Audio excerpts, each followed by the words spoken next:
বহু বছর আগে চন্দ্রলোক নামের এক জাদুকরীর রাজ্য ছিল, যেখানে রাতের আকাশ হাজারো তারার আলোয় ঝলমল করত। সেখানকার রাজপুত্র আরিন্দম শুধু তার সাহস ও বুদ্ধিমত্তার জন্য নয়, বরং তার দয়ার জন্য বিখ্যাত ছিল। কিন্তু একদিন এক রহস্যময় ঘটনার ফলে রাজ্যের সমস্ত তারা আকাশ থেকে হারিয়ে গেল। রাতের আকাশ হয়ে গেল ভয়ানক শূন্য। রাজ্যের জ্ঞানী বৃদ্ধরা বললেন, তোমাকে হারিয়ে যাওয়া তারার পাহাড় এ যেতে হবে। সেখানেই লুকিয়ে আছে এই রহস্যের উত্তর। আরিন্দম নিজের বিশ্বস্ত সাদা ঘোড়া চিত্রবাহনে চড়ে রওনা দিল।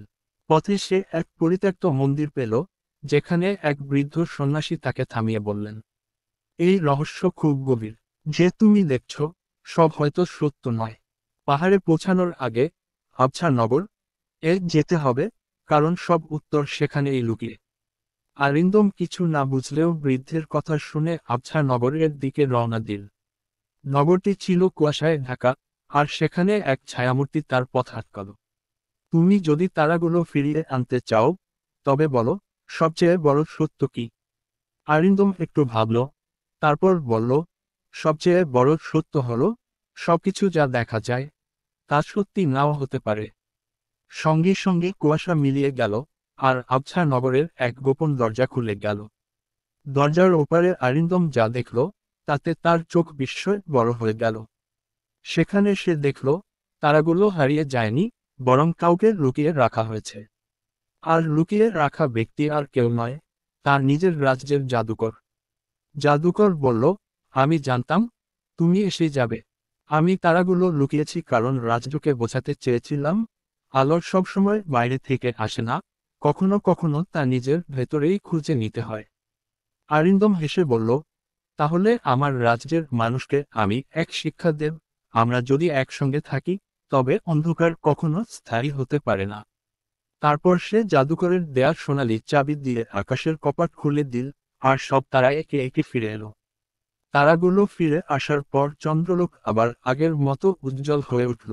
রাজ্যের মানুষ আনন্দে উৎসব করল, আর রাজা গর্বিত হয়ে বললেন, আরিন্দম, তুমি শুধু আমাদের তারাগুলোই ফেরাওনি, আমাদের বিশ্বাসও ফিরিয়ে এনেছ।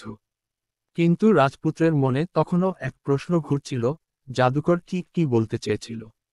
রাতে যখন সবাই ঘুমিয়ে পড়েছিল, আরিন্দম চুপচাপ রাজ্যের প্রাচীন গ্রন্থাগারে গেল। সেখানে সে পুরনো পাণ্ডুলিপিগুলো খুলে দেখল।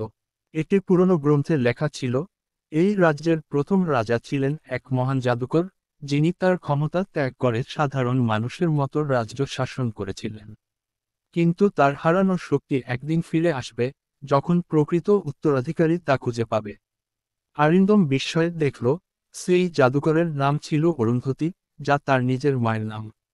রাজপ্রাসাদে ফিরে গিয়ে সে তার মাকে জিজ্ঞাসা করল, মা, তুমি কি এই অরুন্ধতী জাদুকরকে চিনতে?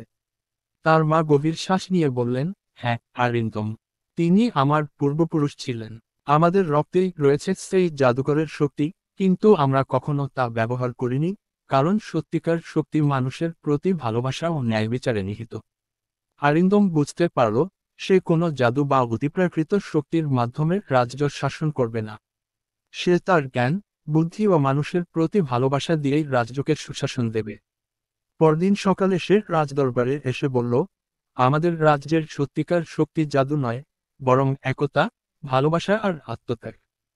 আমি সেই উত্তরাধিকারী, যে তারার আলোকে রক্ষা করবে, কিন্তু কখনো অন্যায় শক্তির জন্য ব্যবহার করবে না। রাজ্যের মানুষ উল্লাসে ফেটে পড়ল। তারপর থেকে চন্দ্রলোক রাজ্য শান্তি ও সমৃদ্ধিতে ভরে উঠল। আর আরিন্দম শুধু একজন রাজপুত্র নয়, হয়ে উঠল এক মহান শাসক, যার নাম একদিন ইতিহাসে লেখা থাকবে। রূপকথার সত্যিকার রাজকুমার।